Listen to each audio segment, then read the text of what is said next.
ಜೀರಿಗೆ ಮೆಣಸು ದೋಸೆ ಇದು. ಈ ಒಗ್ಗರಣೆ ದೋಸೆ ಅಂತೀವಿ ನಾವು. ಮಿರಿಯಾಲ ದೋಸೆ ಕೂಡ ಅನ್ಬೋದು. ತುಂಬ ರುಚಿಯಾಗಿರುತ್ತೆ. ಅಕ್ಕಿ 2 ಅವರ್ ನೆನೆಸ್ಕೋಬೇಕು. 2 ಇಲ್ಲ 4 ಅವರ್ ಎಷ್ಟಾದರೂ ಆಗ್ಬೋದು. ನುಣ್ಣಗೆ ನೀರು ದೋಸೆಗೆ ರುಬ್ಕೋತೀವಲ್ಲ, ಸೇಮ್ ಅದೇ ಮೆಥಡ್ಡೆ. ನುಣ್ಣಗೆ ರುಬ್ಕೊಂಡು ನೀರಾಗಿ ಕಲಿಸ್ಕೋಬೇಕು. ರುಚಿಗೆ ತಕ್ಕಷ್ಟು ಉಪ್ಪು ಹಾಕ್ಕೊಂಡು ಒಗ್ಗರಣೆಗೆ ಜೀರಿಗೆ, ಮೆಣಸು, ಕರಿಬೇವು ಹಚ್ಚಿಟ್ಕೋಬೇಕು ಸಣ್ಣಕ್ಕೆ. ಒಣಮೆಣ್ಸಿನ್ಕಾಯಿ ಕಟ್ ಮಾಡಿ ಇಟ್ಕೋಬೇಕು.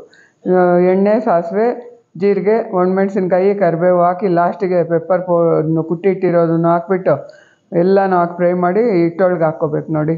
ಕೊತ್ತಂಬರಿ ಸೊಪ್ಪು ಒಂದು ಹಿಡಿ ಹಾಕ್ಕೊಂಡು ದೋಸೆ ಹೆಂಚಿಟ್ಟು ಚೆನ್ನಾಗಿ ಕಾದ್ಮೇಲೆ ಹಾಕಿ 1-2 ನಿಮಿಷಕ್ಕೆ ಫಸ್ಟ್ ದೋಸೆ, ಆಮೇಲೆ ಒಂದು ತಿನ್ನೋದ್ರೊಳಗೆ ಒಂದು ರೆಡಿ ಆಗಿಬಿಡುತ್ತೆ. ಇದು ಒಂದೇ ಕಡೆ ಫ್ರೈ ಮಾಡಿಕೊಂಡ್ರೆ ಸಾಕು.